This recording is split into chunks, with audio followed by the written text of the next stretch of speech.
बानी पनि गर्नुपर्छ। सुन्न मन लागिरहेको थियो। ज्ञानको कुरा कहिले पनि झर्को हुँदैन। र उहिले त्यो एउटा सानो पुराणकै बिचमा त्यो शिव पुराणको कथा छ कि, तर बिचमा सबै भनेर चाहिँ जानु सकिँदैन। र मुख्य एउटा एउटा तिमीमा सुनाउँदछु। यो र काशीको उत्तर प्रदेशमा एउटा गाउँ रहेछ, र गाउँमा त्यसले 30-40 घरको गाउँ रहेछ। त्यो गाउँमा चाहिँ कहिल्यै धर्म कर्म पूजा पाठ नीति नियम धर्मपट्टिकै एउटै रहेछ। र खालि धन कमाउने मात्रै, धन कमाउने मात्रै, धनी धनी रहेछन् मान्छे चाहिँ।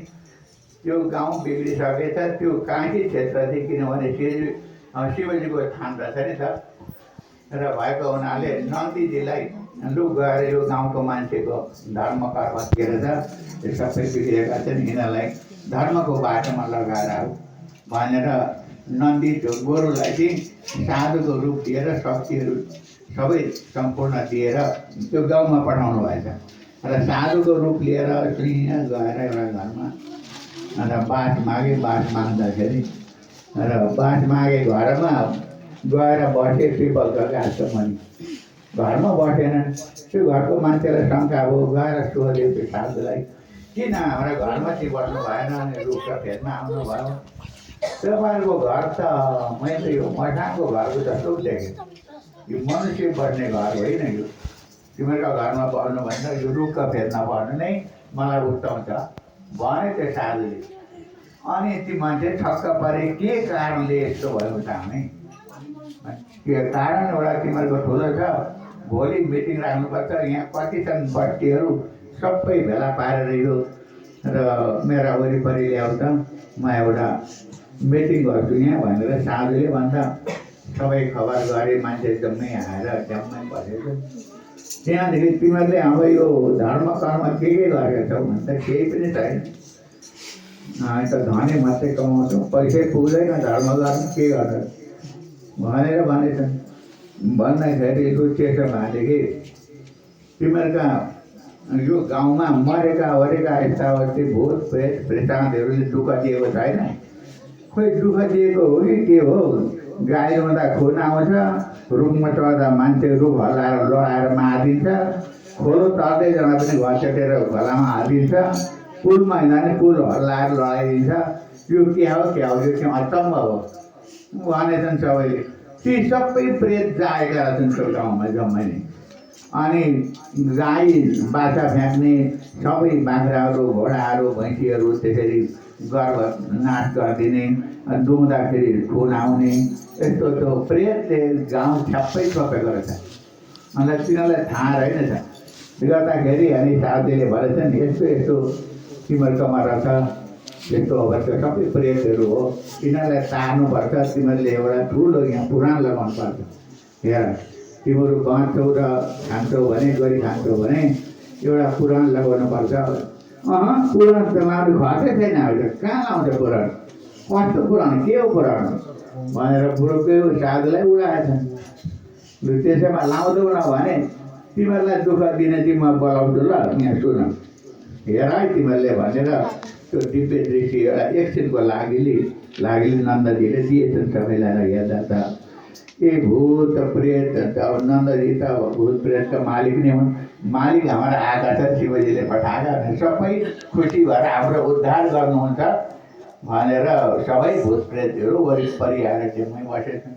लु हेर त देख्यौ ऊ तिमीहरूलाई दुःख दिने भने त कोही त के तर्साउने जस्ता डाँडा नङ्ग्रा भएका, यति लामा लामा हड्डी नै गङ्ग्रन परेका। अनि एउटा त्यो धनीको बुहारी चाहिँ घाँस काट्न जाँदाखेरि गुन्डाले मारेर एउटा कुवामा समुद्रै फ्याँकेको गर्छ। त्यो चाहिँ ठाडै उभिएर डोडा हड्डी मात्रै छ, यता पाङ्गरा छन्, गङठङ गर्दै हिँड्दै आएर पारोबाट ऊ त्यो को चिन्यौ तिमीहरूले? यो हो लु डराएछन्, अनि सबै डराएछन्। अनि यो तिमीहरूको दुःख दिने चाहिँ यिनीहरू नै हुन्। त्यो यिनीहरूलाई तार्छौ कि के गर्छौ?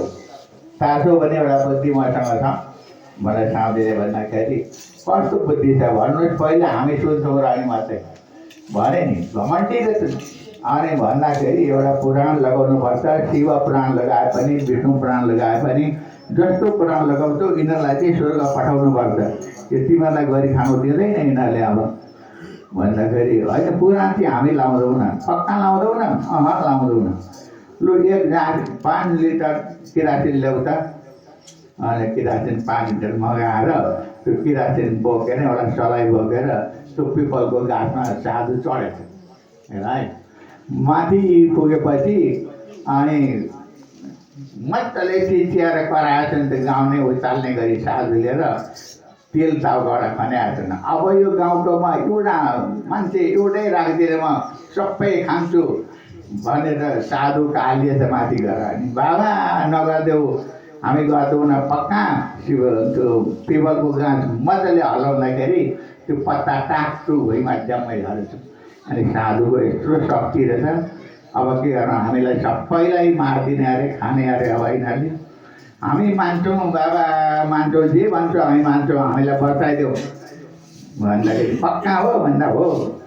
अनि त्यहाँदेखि ओर्लिएर लु भोलि मिटिङ गर्नुपर्छ सबै बोलाऊ मान्छे भनेर अनि बोलाएर ल्याएर मिटिङ गरेर अब पुराण लगाउनुपर्छ। यहाँ कसले के गर्छौ ए हामी सबैले गर्छौँ भनेर कसैले बाँसको जिम्मा लिए, कसैले कुटी बनाउने लिए, कसैले पडाउहरू बनाउने, भान्साघर बनाउने, पुरेल पण्डित बस्नेहरू किचनहरू सबै ट्यामटुम त्यो धनी रहेछन् मान्छे गाडी रहेछन् ड्यामडम 2 दिनमै तयारी पारेर अनि त्यहाँदेखि उनी साधुले पुराण भने त्यहाँनिर शिव पुराण भन्दै भन्दै भन्दै भन्दै लाँदाखेरि सक्दाखेरि सबै ती प्रेतात्माहरू जम्मै त्यो एकदम ईश्वर देवताको जस्तो रूप लिएर ठ्याक्क भरेर निक्लिएर अभिषेक गरेपछि चाहिँ भरेर निक्लिएर लु धन्यवाद तपाईँले हामीलाई थाहा दिनुभयो। यो गाउँको मान्छे पनि धन्य हुन् र हामी अब स्वर्ग जान्छौँ भनेर सबै स्वर्ग गएर अनि शिवलोकमा गए जम्मै। र उहाँ गएर बस्दाखेरि अब तिमीले के गर्छौ त मेरो भक्ति गरेर त आयौ अब के माग्छौ फेरि वरदान माग भन्दाखेरि हामी मुक्ति माग्छौँ। मुक्ति त मेरो हातमा छैन भगवान्कै हातमा छ। तिमीहरू अब तिमीहरूको धर्म कर्मले गर्दा यहाँ धेरै कालसम्म पाउन पाउँछौ।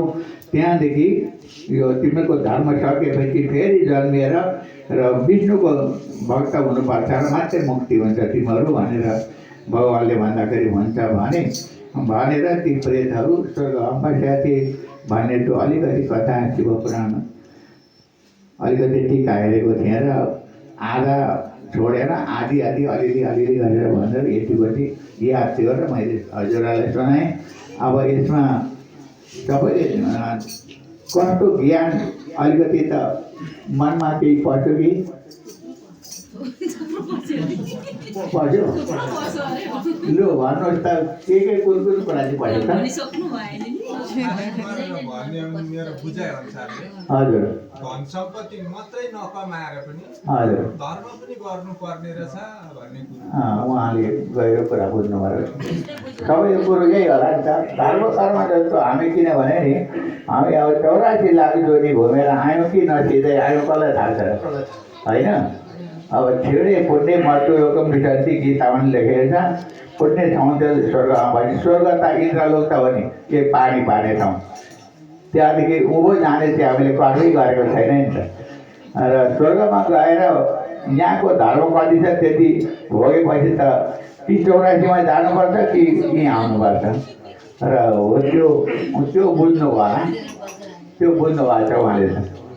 अनि त्यस कारणले धर्म कर्म चाहिँ धनले मात्रै हुँदैन। धन त हाम्रोसँग जाँदैन पनि केही जाँदैन। जति हो हाम्रो राम नाम कर्म भजन कीर्तन भगवान्को ईश्वरको ध्यान र यो मात्रै हामीलाई काम लाग्दो रहेछ।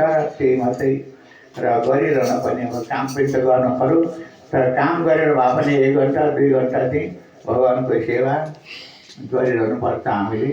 अनि ठुलो कुरो चाहिँ पाठहरू सबैको घरमा मन्दिर हुनुपर्छ, गीता पाठ हुनुपर्छ, हनुमान चालिस पाठ हुनुपर्छ, देवी स्तोत्रहरू र पाठ हुनुपर्छ। त्यसले पनि धेरै नै 9 ग्रहका स्तुतिहरू र यस्ता पनि पढिरहनुपर्छ, जान्न कोसिस गर्नुपर्छ। हाम्रो जिन्दगानी त धेरै दिन छैन अब र किनभने यहाँ बसिन्छ त खाने कमाएकै त घरमा छँदैछ त्यो तल खोला पुर्यादेखि उता चाहिँ के खाने त्यहाँदेखि खाने उता चाहिँ हामीले यही जग्गामै आजभोलि नै कमाउनु पर्छ हेर्नुहोस्